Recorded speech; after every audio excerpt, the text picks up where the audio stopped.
तो आज हम लोग अल्सर के बारे में स्टडी करेंगे। यूनिट 2 इन्फ्लेमेशन हमारा चल रहा था। तो अल्सर है क्या? तो अल्सर है डिसकंटिन्यूटी और break in a bodily membrane that impedes normal function of the affected organ. इसमें जो ऊपरी सेल है वो वहाँ से हट जाती हैं और जो भी ऑर्गन है वो अपने काम को अच्छे से नहीं कर पाता। तो अल्सर क्या है? ऊपरी टिश्यू का या सेल का हट जाना जो कि प्रोटेक्टिव रोल प्ले करती थी, और उसका हट जाना और उसकी वजह से normal function of the organ या कोई टिश्यू उसमें बाधा पहुंचती है। तो अल्सर के दो दो पार्ट हो सकते हैं, मतलब दो टाइप्स हो सकते हैं। एक टाइप है एक्यूट अल्सर, एक है क्रोनिक। क्रोनिक अल्सर भी हो सकता है और एक्यूट भी। तो आपको ये मैं पहले ही बताया था, एक्यूट इन्फ्लेमेशन जब भी होगा तो कौन सी जो है WBC आएगी, तो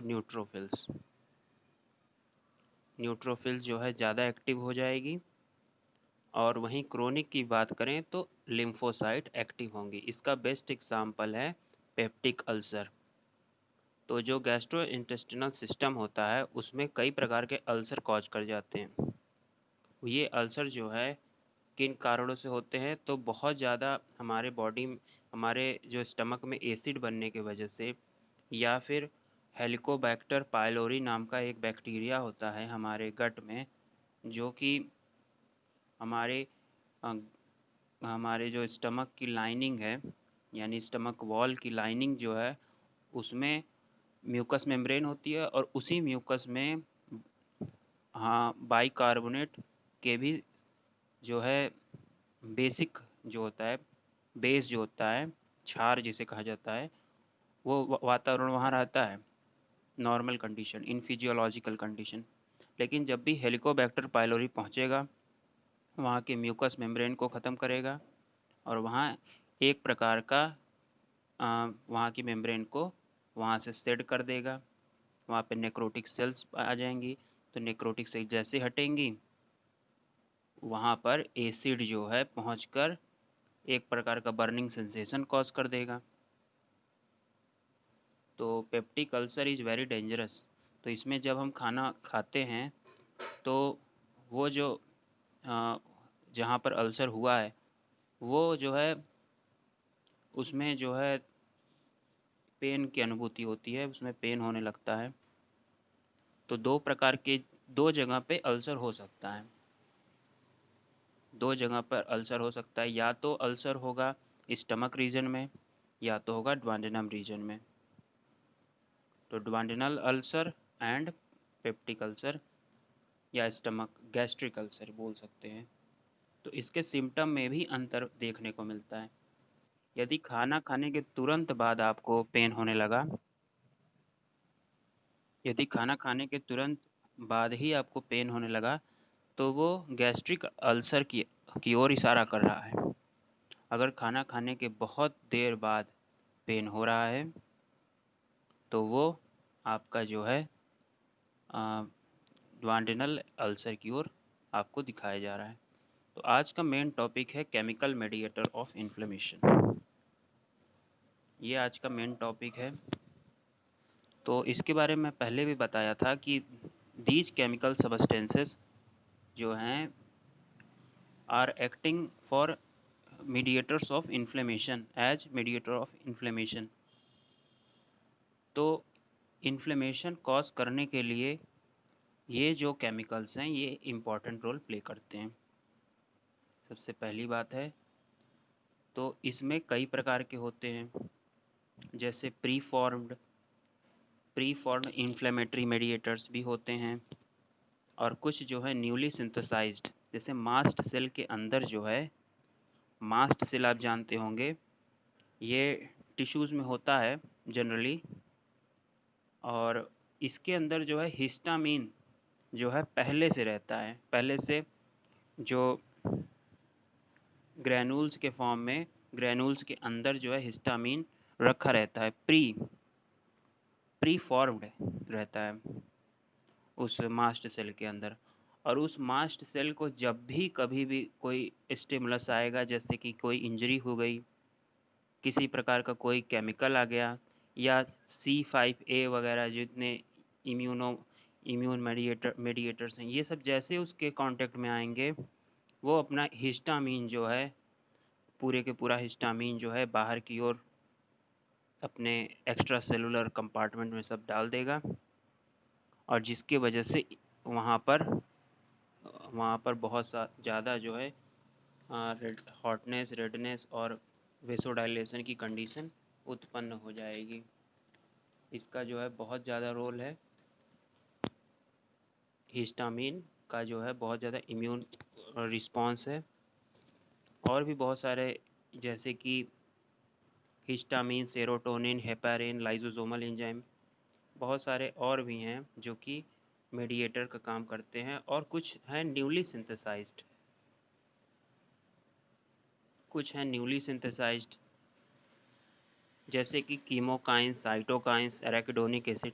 तो एराकिडोनिक एसिड जो है, आज हम लोग इसकी पूरी बायोकेमिकल एनालिसिस करेंगे और देखेंगे कि ये किस तरह फंक्शन करता है, इसका कार्बोक्साई पाथवे क्या है, लाइपोक्साई पाथवे क्या है, और प्लेटलेट एक्टिवेटिंग फैक्टर, ये सब जो हैं जितने हैं, और nitrous oxide, these are known as mediators of inflammation. इसका यही इंट्रोडक्शन है।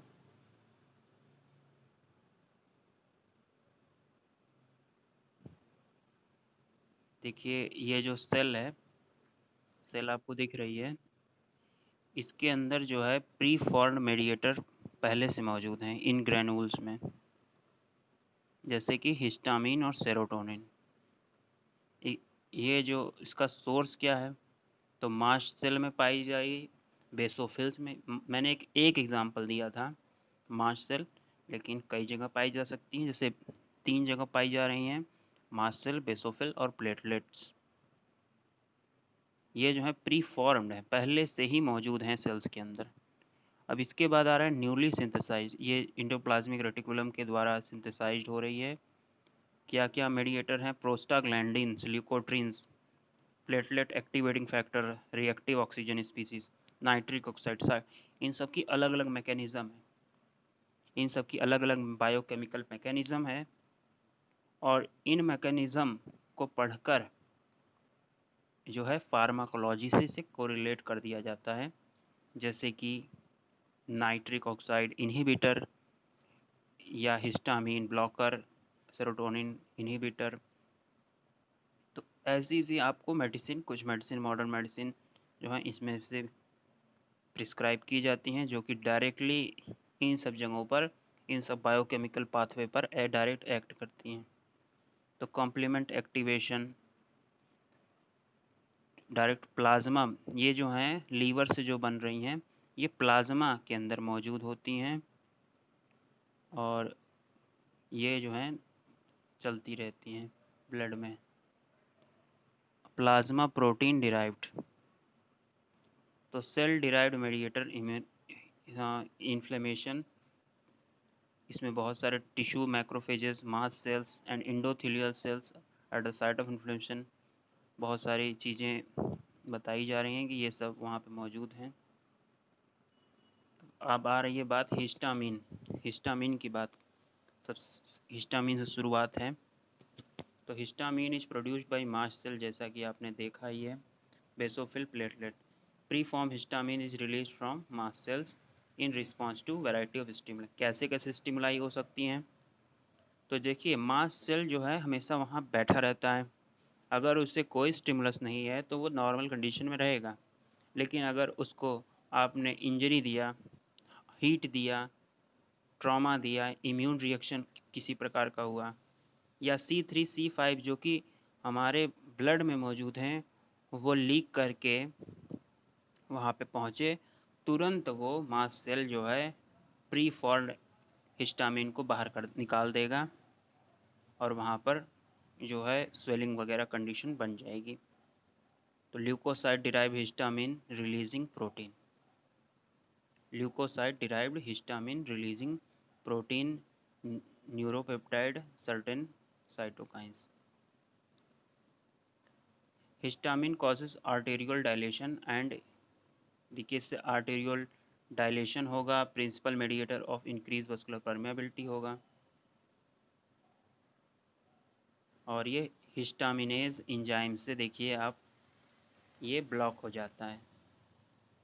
तो अगर हिस्टामिन अगर आपका बढ़ने की वजह से कोई बीमारी आ रही है तो ऐसी प्रिस्क्राइब मेडिसिन दीजिए कि जो हिस्टामिनेज को एक्टिव कर दे, कोई ऐसी इंजाइम दे दीजिए, या फिर हिस्टामिन कम हो गया है तो जो है इसको बढ़ाने की जो है इसको कम करने की दवा आप दे दीजिए। Serotonin is a also a group of vasoactive mediator with effect similar to those. जब ए आएगा, एराकिडोनिक एसिड आएगा, तो उसके लिए मैं अलग एक बनाया हूँ। ये देखिए ए आ गया है, एराकिडोनिक एसिड मेटाबोलाइट्स। इसके लिए मैंने एक अच्छा सिस्टम बनाया हुआ है एराकिडोनिक एसिड को समझाने के लिए। तो एराकिडोनिक एसिड जो है मेजर रोल प्ले करता है। इसमें सबसे पहले दो पाथवे हैं, साइक्लो ऑक्सीजनेस पाथवे और लाइपो ऑक्सीजनेस पाथवे, दो पाथवे हैं। तो देखिए ये सिस्टम बहुत ही कॉम्प्लिकेटेड लग रहा है, लेकिन इसके लिए मैं दूसरी स्लाइड लगा देता हूँ, एक सेकेंड। तो हम लोग एराकिडोनिक एसिड के मैकेनिज़्म को समझने का प्रयास करेंगे और उससे रिलेटेड जो भी मेडिकेशन है, फार्माकोलॉजिकल मेडिसिन, उसका भी जो है हम लोग यहाँ पे अध्ययन करेंगे। तो मेम्ब्रेन फॉस्फोलिपिड, जब भी सेल इंजरी डैमेज हुई तो वो मेम्ब्रेन फॉस्फोलिपिड जो है वहाँ से हट निकल जाती है। तो उससे जो है फॉस्फोलाइपेज A2 जो इंजाइम है, ये इसको कन्वर्ट करता है एराकिडोनिक एसिड। मतलब जब भी सेल डैमेज होगी तो मेम्ब्रेन भी डैमेज होगी।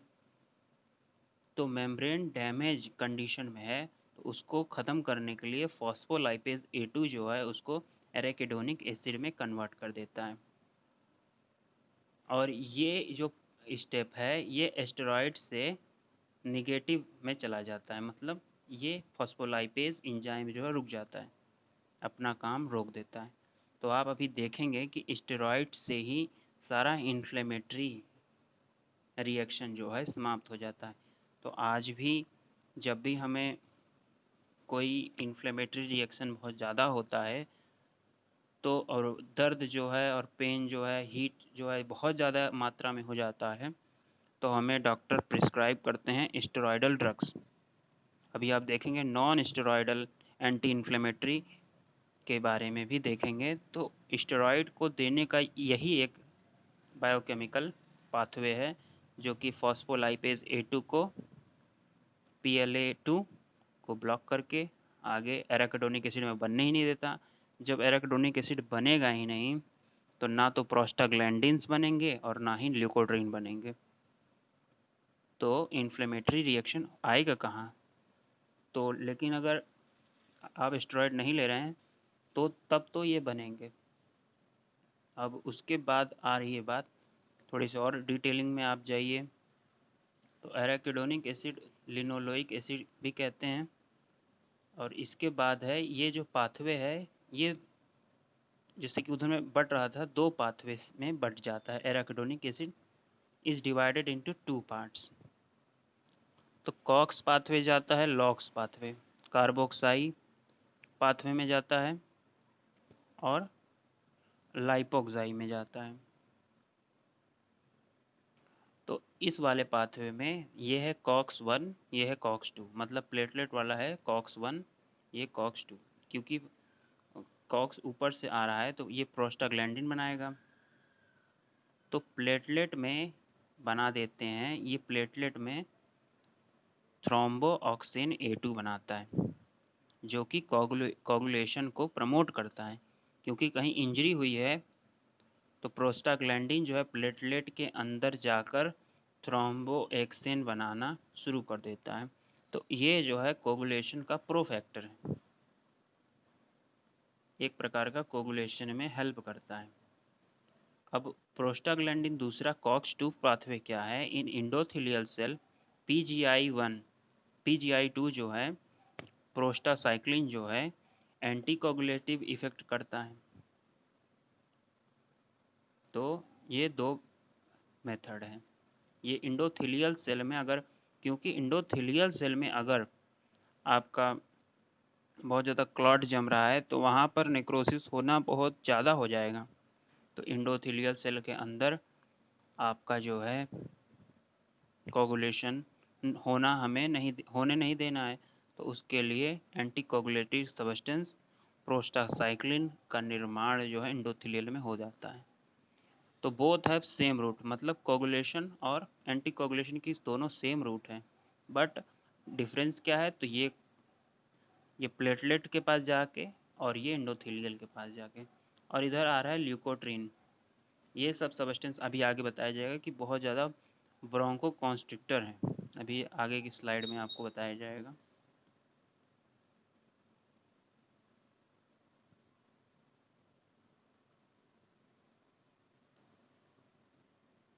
फिर से वही बातें बताई जा रही हैं। मेम्ब्रेन फॉस्फोलिपिड ऊपर जो है टूट गई, वहाँ से फिर एराकिडोनिक एसिड में बदली, कॉक्स-1 लॉक्स पाथवे में बदली।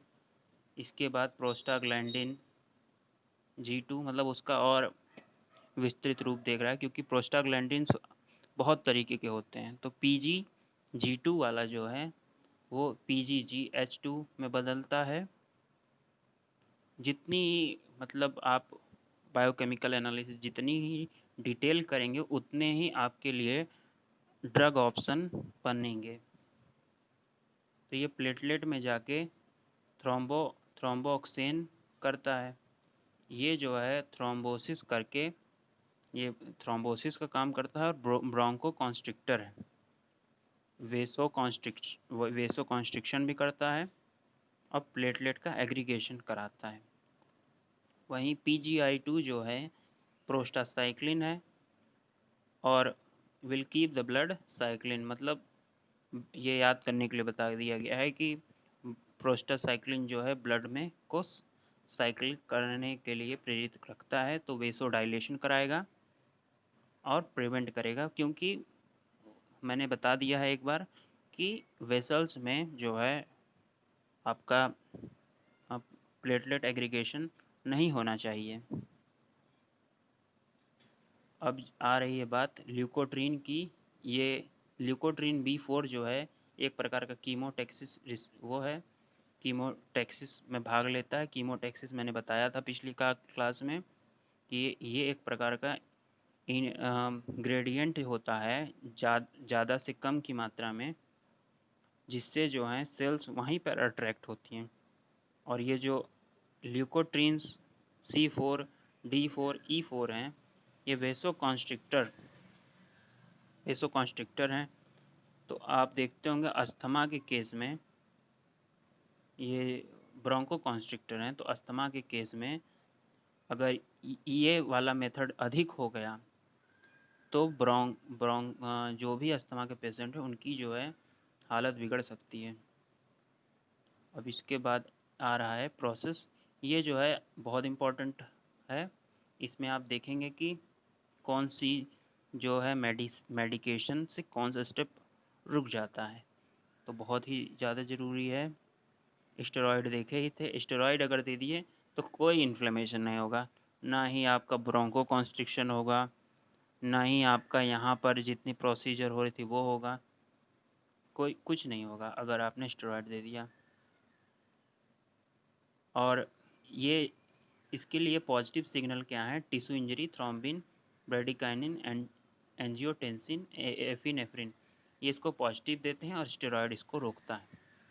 कॉक्स में अगर आप देख रहे हैं तो एस्पिरिन और जो है निगेटिव रोल प्ले करने के लिए, अगर आपने एस्पिरिन और नॉन स्टेरॉयडल दे दिया तो ये रुक जाएंगी, इधर वाली प्रोसीजर यहीं पे रुक जाएगी। लेकिन जैसे ही आपने दिया तो सारा एराकिडोनिक एसिड जो है कॉक्स 5 लॉक्स पाथवे से जाने लगेगा, तो ल्यूकोट्रीन की मात्रा बहुत ज़्यादा बढ़ जाएगी। तो जो है ब्रोंको जो है कॉन्स्ट्रिक्शन जो है बहुत अधिक मात्रा में हो जाएगा। ये इधर जो है एस्पिरिन क्यों दिए, क्योंकि ब्लड में जो है थ्रोम्बोसिस जो होती है, तो हार्ट में अगर थ्रोम्बोसिस यानी प्लेटलेट अगर जमा होने लगा तो आप क्या खाते हैं, डॉक्टर आपको तुरंत एस्पिरिन खिलाता है। तो वो यही पाथवे को दिखाने के लिए कहा गया है। तो कॉक्स पाथवे को ख़त्म करता है एस्पिरिन या non steroidal anti inflammatory drugs. और इधर की ओर आप देख रहे हैं ल्यूकोट्रीन को समाप्त करने के लिए अधिक मतलब इस स्टेप को समाप्त करने के लिए जिलेटॉन नाम का एक मेडिकेशन है वो दी जाती है। जैसे ही ये मेडिसिन देंगे arachidonic acid will shift towards COX pathway. तो दोनों का एक बैलेंस मेंटेन रहना चाहिए। इसी प्रोसेस ऐसे ही मॉडर्न मेडिसिन इसी मेथड से दी जाती हैं।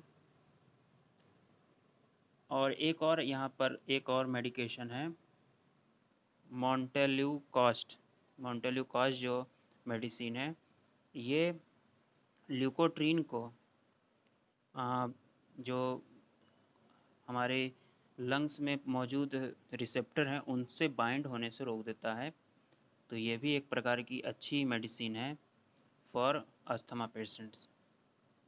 तो अस्थमा पेशेंट के लिए एस्पिरिन बहुत घातक होगी, क्योंकि वो इधर वाले प्रोसीजर को रोक दिया, इधर सिस्टम आ गया पूरा।